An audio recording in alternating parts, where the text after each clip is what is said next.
হরে কৃষ্ণ ভক্তগণ, আজ বলবো জগন্নাথ দেবের একটি বিশেষ লীলা কাহিনী। শেঠজির দেওয়া জগন্নাথ দেবকে 98 টাকা। এই বিশেষ লীলা কাহিনীটি আপনারা মনোযোগ দিয়ে শ্রবণ করুন। খুবই সুন্দর একটি লীলা। অনেক পুরনো কথা। এক শেঠের কাছে এক ব্যক্তি কাজ করত। শেঠজি ওই ব্যক্তিকে খুব বিশ্বাস করত। শেঠের যা জরুরি কাজ থাকতো তা ওই ব্যক্তি করত। ওই ব্যক্তি পরম ভক্ত ছিল। সেই ব্যক্তি সদা ভগবানের চিন্তা, ভজন, কীর্তন, স্মরণ, সৎসঙ্গ করত।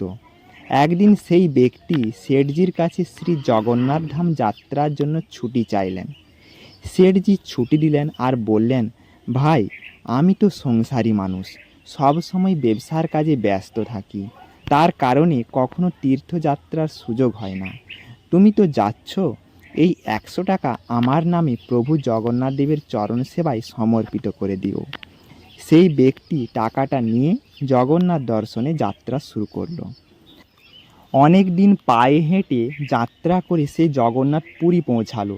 মন্দিরে যাওয়ার সময় সে রাস্তায় দেখলো অনেক সাধুসন্ত, ভক্তজন, বৈষ্ণবজন হরিনাম সংকীর্তনে খুব আনন্দ করছিল। কীর্তনের আনন্দে তাদের চোখ থেকে অশ্রু ধারা পড়ছিল। জোরে জোরে তারা হরি বল হরি বল বলছিল। সংকীর্তনে খুব আনন্দ হচ্ছিল। চারিদিকের সকল ভক্তেরা এসে ওখানে দাঁড়িয়ে সংকীর্তনের আনন্দ নিচ্ছিল। সেই ব্যক্তি দেখছিল সংকীর্তনরত সব ভক্তজনদের। সে দেখল সংকীর্তন করতে করতে তাদের ঠোঁট শুকিয়ে গেছে। দেখে মনে হচ্ছে তারা খুব ক্ষুধার্ত। সে এই ক্ষুধার্ত ভক্তদের দেখে চিন্তা করলো, শেঠজি আমাকে যে 100 টাকা দিল তার থেকে ভক্তদের ভোজনের ব্যবস্থা করি। সেই ব্যক্তি ওই 100 টাকা থেকে ভোজনের ব্যবস্থা করলো। সকলকে 98 টাকা দিয়ে ভোজন করালেন। সকলে খুব তৃপ্ত হলেন। তার কাছে শুধু 2 টাকা আছে। সে ভাবলো, এই 2 টাকায় আমি জগন্নাথের চরণে শেঠজির নামে সমর্পণ করব। যখন আমি শেঠজির কাছে পৌঁছাবো তখন বলবো আমি জগন্নাথের চরণে টাকা সঁপেছি। শেঠজি তো জিজ্ঞাসা করবেন না যে 100 টাকা আমি জগন্নাথের চরণে সমর্পণ করেছি কিনা। আর যদি করে তবে বলবো দিয়েছি, তাহলে মিথ্যেও বলা হবে না এবং কাজও হয়ে যাবে। সেই ব্যক্তি আকুল মনে জগন্নাথ দেবের দর্শনের জন্য মন্দিরে প্রবেশ করল। শ্রী জগন্নাথ দেবের এমন অপরূপ রূপ নয়ন ভরে দর্শন করে নিজ হৃদয়ে তার রূপ মাধুরী বিরাজমান করল। শেষে সেই 2 টাকা তার চরণে দিয়ে বলল, এই 2 টাকা আমার শেঠজি দিয়েছে। ওই রাতে শেঠজিকে জগন্নাথ দেব স্বপ্ন দেখালেন আর বললেন, তোমার 98 টাকা আমি পেয়েছি। এই বলে জগন্নাথ দেব অন্তর্ধান হয়ে গেলেন। শেঠজি জেগে গেল আর ভাবতে লাগলো, আমার কাজের লোক খুব সৎ আর বিশ্বাসী, হঠাৎ কী এমন হলো, কী এমন দরকার পড়লো, সে আমার দেওয়া টাকা থেকে 2 টাকা ভগবানকে কম দিল।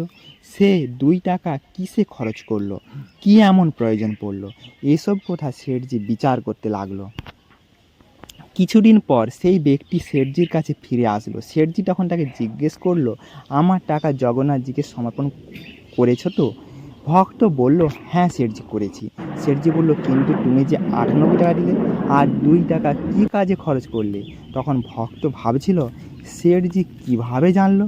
ভক্ত তখন সব ঘটনা খুলে বলল শেঠজিকে। বলল, সে 98 টাকা দিয়ে সাধু সন্তদের সেবা করিয়েছে আর 2 টাকা জগন্নাথ দেবের চরণে অর্পণ করেছি। শেঠজি সকল কথা শুনে বড় খুশি হলেন এবং সেই ব্যক্তির চরণে এসে পড়লেন আর বললেন, তুমি ধন্য, তোমার জন্য আমি প্রভুকে ঘরে বসে দর্শন করতে পেরেছি। ভগবানের আসলে কোনো ধনের প্রয়োজন নেই। ওই 98 টাকা স্বীকার করলেন কারণ ওটা যে ভক্তের সেবাতে লেগেছে, কারণ ভক্তের হৃদয়ে ভগবানের বাস। যে 2 টাকা চরণে দিল ওই টাকাটার কোনো মূল্য নেই প্রভুর কাছে। তার সৃষ্টিকে ভালোবাসলে, সেবা করলে তাকেই সেবা করা হয়। জয় জগন্নাথ, জয় বলদেব, জয় সুভদ্রা মহারানী। ভিডিওটিকে শেষ পর্যন্ত দেখার জন্য অনেক অনেক ধন্যবাদ। আপনারা ভালো থাকুন, সুস্থ থাকুন। হরে কৃষ্ণ, রাধা রাধা।